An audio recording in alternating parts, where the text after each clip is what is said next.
Nigel, good afternoon. I'll close my eyes and hope for the best when I ask this first question, but how's the squad looking going into the weekend? Any fresh injuries to report? Well, apart from the one that we picked up with Matty James. So we'll just have to wait really until tomorrow to make a late call on that one. That apart, no, we're okay-ish. It's part and parcel of championship seasons that we've been a bit unlucky in games. I think that's that's been the problem we've had. Players pick up serious injuries in games, and I think that's something that you can never legislate for, really. It's a bit of a tough one, but we'll see how we go. I'm really fond of Joe whenever I get an opportunity to speak to him, and obviously the City fans love it when he's playing in your midfield. How does he get through this latest setback? Well, he's actually quite calm for him. He's a very passionate footballer. He's been very frustrated over quite a sustained period of time with injury setbacks, and I think those types of experiences have put a lot of stress on him because he just wants to play. But he's I think because he's been available all season and played a lot of football too, he probably knows that he's made some real progress now. So although this is a setback for him, he knows now that the sorts of habits that he's gained and the procedures now with which he manages himself, he knows that he's potentially in a much better place for the longer term, and that's something which is probably helped him a little bit. I'm very aware you never set unrealistic targets, but is the start of next season realistic for Joe to be back in action? Yeah, absolutely. Yeah, he'll be okay for that. Rob's had his op, so he's that's just he'll make progressions hopefully pretty quickly. So whether he won't be back for the start of the season, I wouldn't have thought, but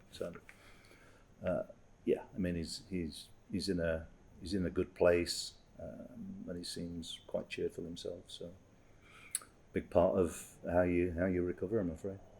And up until 12 months ago, Thomas was always the typical 46 league game a season kind of player. How disappointed is he, especially at a time when he's trying to earn a new contract at Bristol City? Yeah, but that's come at a tough time for him, just on a very personal level. But again, he's dealing with it in a pretty positive way, I feel, and hopefully he'll be back in 6 weeks, something like that. Maybe a bit quicker, but probably best to err on the side of caution. Let's talk about more positive things. And we're speaking to Cam Pring today, so can I just have a word on him, who began the season on the sidelines? What's he done to get back into the regular first team picture, and how key is his versatility? Obviously very key at the moment, but is that just one of the many strings to his bow at the moment? Well, he's a modern footballer. He's got pace, power. I think he's come on a lot. Last year, I suppose, was his breakthrough season for us, and the first in the championship. So, he's been out on loan probably too much. And last year, there were parts of his game that were sometimes a bit not untidy, but needed to become more consistent. I think this year his game has continued to improve. His temperament is, I think his experience of playing in the Championship last season has helped him with his decision making this year. So no, he's making progress, and there's still lots of room for improvement as well. Which is great, because it means that we've got a player that probably a year and a half ago we didn't expect to break into the first team. So he's done exceptionally well, and he plays now with a bit more authority too, which is again has helped his game, and he's found some consistency now, some real consistency. So yeah, we're pleased with how he's developed. You spoke to Ed on Tuesday about the goals, or maybe just the lack of them in recent games. How do you improve that situation? Well, I mean, look, if you compare to where we are last season, just to start off, I think at the same point last year our goal difference was -18. So even though we've hit a bit of a dry spell in terms of goals, we're in a much better position, which would suggest that as a team we are both attacking and defending better. So we've still had our moments this year where we've been a little bit, not the tightest ship at the back. We've made some mistakes, but I do think we still look very, very dangerous. We're still creating chances. We've been more resilient as a team, and sometimes being resilient as a team is to come through a spell like we're going through now, and that is where goals aren't particularly free flowing. But we feel that we've still got lots of goals in us. So it's just having the belief in ourselves that we will continue to create chances, and having the confidence that players will start taking them again. So it's the one area of the pitch that we've got lots of options, as it happens. Everywhere else we're a bit thin on the ground, to say the least. But in terms of our forward options, we've got players who have either been in very good form, and we've spread the goals across the team a bit more this season too. So I've got every confidence that we'll come out of it, but it shows you how tight the league is.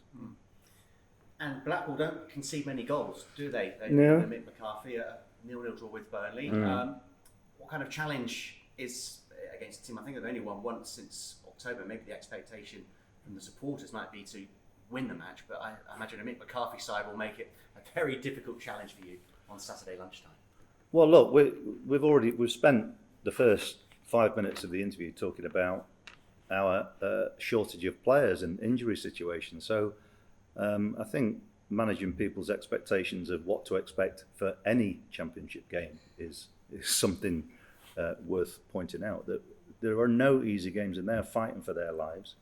And mixed sides are always organised, they're always going to be committed and physical, and they've got some good players too. So we don't expect it to be an easy game.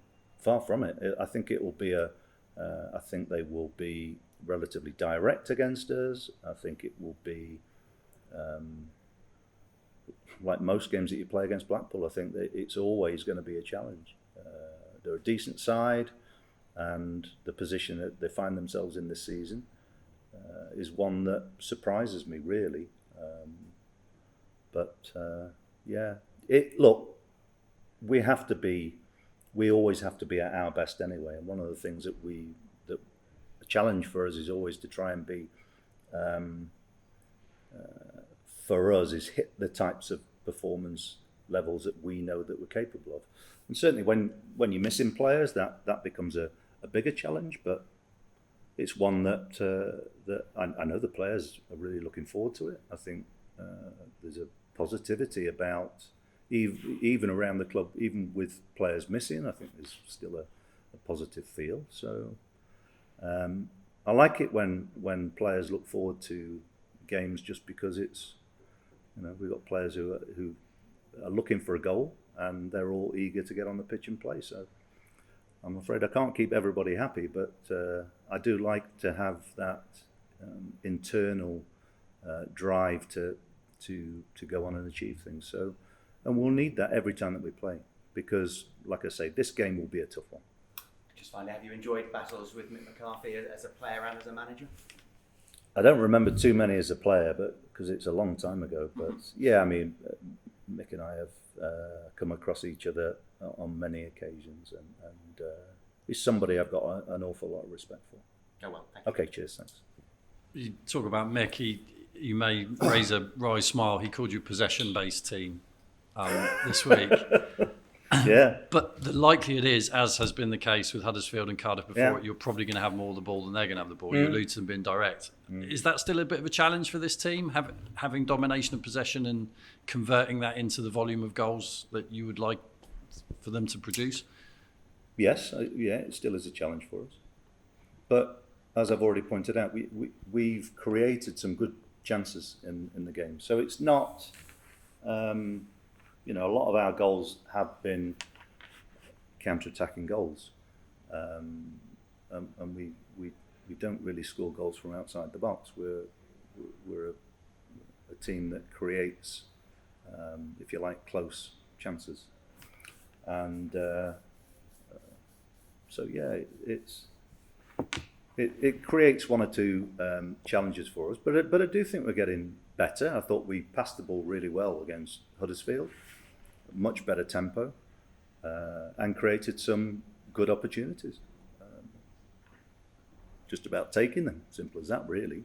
And I've got every confidence that players will find their scoring touch again. It would make sense, given the 2 additions in January, Andy coming back from injury, that perhaps the front 3 as a unit, would it be fair to say, haven't quite got the right combination yet, or in your head? Have you worked out? Oh no, we've had it a few times where I like to have different options. That's what it is. It's not about having the perfect combination at any one time. It's just nice to have different options. And so, when Antoine left, the question was, is Anes going to be the replacement, direct replacement for him? But he's a different player, and I think we're quite, we're quite blessed with having different options there. So it's great, because when you come up against sides who try and nullify what you do, and as you've already alluded to, some teams would probably allow us to have more of the ball because that's how they probably see the best way of nullifying our threat on the counter-attack. So, but I think we've become a much better passing side too, and I think good sides are able to play in different ways. So that's always the challenge. We're never going to be the finished article, let's put it like that. There's never going to be a point in time where everything's perfect. No, it doesn't happen. It never happens. You've always got to try and evolve and try and move the team to a different sort of place, because that's how you continue to both improve and evolve as a team. With Matty, the decision, is it an impact thing, or is it something a bit deeper? It's the ankle, isn't it? Yeah. Well, it was a shocking challenge, and I mean, we joke about it, or make jokes at Moas's expense that we could wallpaper the office with all the excuses and poor reports that we get back. But the one that we got from the other night was embarrassing, to be honest with you. But Matty's, not just Matty, some of our other players took some heavy challenges.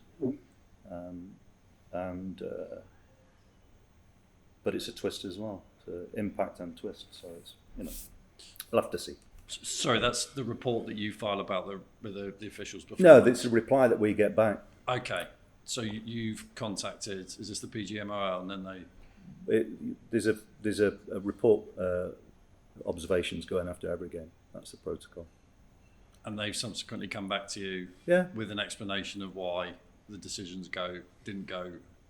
Yeah, and we get that after every game. Yeah. So that's what I'm saying.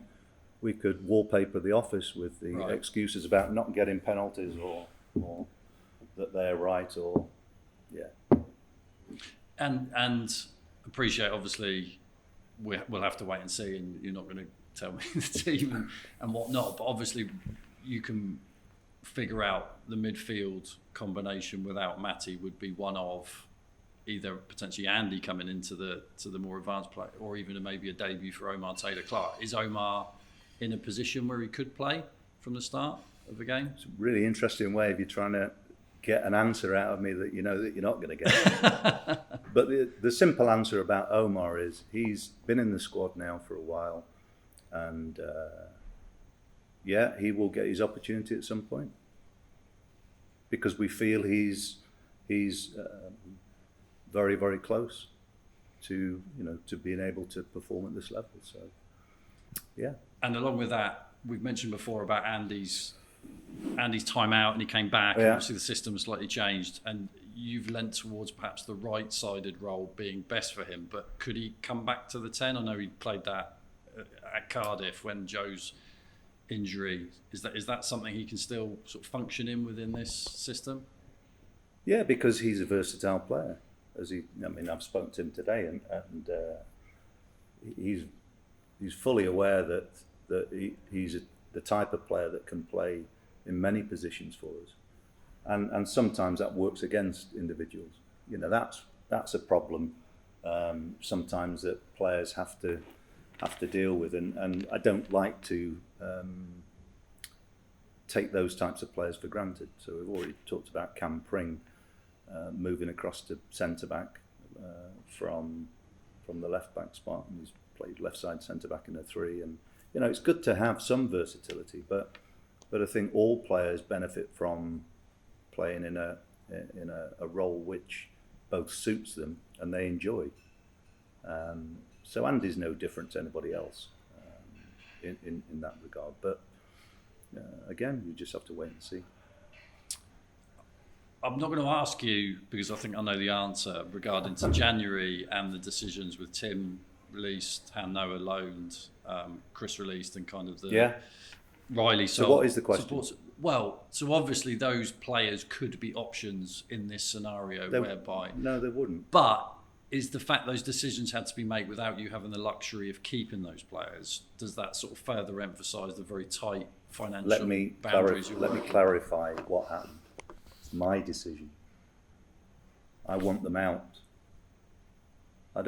Do you think I'm going to waste my staff's time by keeping players in? So we played Huddersfield the other night.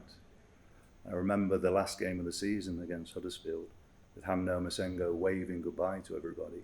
A player didn't want to be here.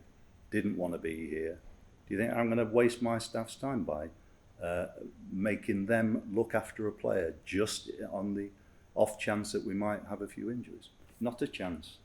I don't want players here who don't want to be here, and I don't want players here who don't offer positive things to the squad. And so it's not just the 2 players that we got in, or 3 players with Nick coming in at January was good business. The players that we got out was brilliant business. So I'll clarify that. There is Riley. If Riley was still here, I'm really pleased for Riley. It's a great move for him. It's the type of move he needs. But Cam Pring and George Tanner would probably still be ahead of him if he was here. Tim Closer has lost his drive. Chris couldn't get in the side. Hanno Masengo didn't want to be here. They're great moves for us. They save us money, and it gets people out the building who don't want to be here. Thanks. That wasn't kind of, because my question was going to be that the sort of the financial parameters that you're working in. Because once upon a time, a manager could perhaps allow a sort of a wage where a player isn't going to play to drift to the end of the season. But obviously the situation is now different. That's the kind of the... No. I got the freedom to keep them if I wanted to. That wasn't a problem.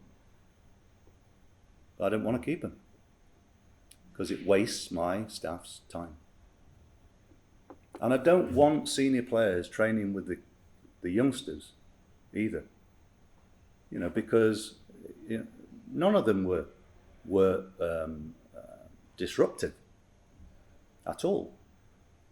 But that was in January, so you got to get to May, and it's not a healthy situation. Last one. I was at the 21s on Tuesday, and Duncan Idahan was obviously involved. Yeah. Given the defensive resources, there was some consideration that he might be one to push on. Well, he's trained with us today. Okay. He's trained with us. So that's he is still under consideration for that. Maybe not now, but he's not trained with us for a while, so it was just important to get him back into the fold today, just to see, just to see where he's at. Because if you cast your mind back to last year, making his debut at Derby and his hilarious interview afterwards. I mean, he had quite a rapid sort of introduction to the first team environment, and then things didn't really happen for him in pre-season. So that's how a lot of people's careers actually go. You've got to deal with some disappointments at some point, and so we'll see how he is. But again, I don't want to put too much pressure on a lot of our young players, because a lot of our young players have made great strides this year because they've come into a safer environment. And one of the problems when you've got injuries, and then people start talking about, oh, you could play him or I could do that, but there are other considerations, and that is that I don't like damaging players. So it's, you talked about Omar earlier, and I suppose sometimes players go into a situation when they didn't expect it and are just free enough to play. What I don't want to do is build added exterior pressure on youngsters, because they're even when we've had some youngsters who have made their debuts who have had a difficult time. When Joe Lowe had a tough experience against Lincoln, but in the future he'll be able to draw on that, and he'll use that. When Riley, I can't think what game, I think it was Millwall probably at home, had a tough first half in that game, and those types of things can be a damaging experience for youngsters if it's not managed well. So there are lots of things to consider, and we always try and do it with the player's benefit in mind. Thanks, Nigel. Yeah, pleasure. Hi, Nigel. Hi. As you mentioned about the goals drying up a bit lately up front, Harry Cornick coming in January, yet to score, but have you liked what you've seen from him training and on the pitch so far? Yeah, I do. Yeah. I like him. He gives us something different. Gives us an aerial threat, but he's mobile too. He likes to, he enjoys running. I like players like that. Yeah, and quite often we've seen him on kind of drift up to the right-hand side a few times. Sam Bowles kind of played down the middle as well recently. Do you think that's Cornick's best position on the right, or would you like to play him more centrally in future? Or I think he can play any of those positions pretty well. I think what you'll find, when we play with wide strikers in a three, their positioning out of possession is the only thing that I'm really interested in, and that is when we don't have it, what I expect forwards to do, because I want them to be nice and fresh for when we have the ball, but they still have a defensive responsibility. But when we have it, of course, it's about exploiting the weaknesses of our opponents, and so as a counter-attacking side, quite often if you're playing against a team who are possession based, they will have quite an expansive shape, so there's bigger gaps. You know, look, it's not about generalising. Harry is, I think, is a really good acquisition for us because he's able to fulfil different roles. But one of the big things about his game, and he will get fitter. There's no doubt about that. But he can run. He can run. He knows where the goal is. He's been quite versatile so far where he's played, out further wide or through the middle. He'll be a really good signing for us. Yeah, and just in terms of the team, obviously the unbeaten run come to an end against Man City, and there was whispers of a playoff push. The last couple of results, do you think have taken the momentum out of that push, or? Well, I would have thought so to a certain extent, but who knows what's possible? I mean, that's the thing about the Championship. We're currently above sides who were in the playoffs, I suppose, before Christmas, or in and around those positions. So, you know, for us, it's about making progressions. If you speak to the players, they would all say that we'd love to be pushing higher up the league, but first things first, we've just got to make sure that we go into every single game with the mentality that we're trying to win it, and that's what it's about. So whether we can make a late push or not will depend on how quickly we can get back to winning ways. I mean, that's always the big thing. You know, you win at the weekend, and all of a sudden, and results elsewhere go for you, and people might look at it slightly differently. I can't influence how other people think about it. All I can do is try and be a part of a team which creates a positive environment here, so that we are trying to achieve. And just on Blackpool, I know you mentioned you make a late call on James tomorrow. I know we discussed the midfield options briefly, but Mark Sykes, I know you've been impressed he can play with there how as well. Stepped up from League One. I was going to say he's played wing back and right wing. Could he be an option? Yeah, he could play in the 10. He could play one of the sitting players. Yeah, yeah, he's very capable. But what I also don't want to do, I don't want to make too many changes just to, you know, it's about, I think Mark Sykes had a very, very good season. And at the moment, he's probably our forward that's in form out of all of them. You know, what's he got? 5 goals, I think, something like that. He's a really good footballer, and he's physically, wow, he's got an incredible appetite to work. So, yeah, it's. I think if you look at the profile of the types of players that we're trying to either produce here or bring into the club, it's got to be based on physical output as much as anything. We want good players, but we want good players who can run. Yeah, and Marley Francois, and his call up to the Australian national team. He's had a tough spell with injury. That must be really nice for him. Yeah, it's really good for him, and the fact that he's in and around our first team now. So, as was pointed out earlier, sometimes when you get setbacks in your career, they are very important times to draw on, because you know you don't know what's around the corner. Likewise, when everything's going really well, you know, sometimes there can be a setback which derails that sort of progress. You've got to be able to deal with the ups and downs of what happens in your own career, never mind at the club that you're at. Yeah, and just finally, just on Cow, is he still on track to be back around the national break? Yeah. So, Tommy Conway's making good progress. So, yeah. Thanks, Nigel. Cheers.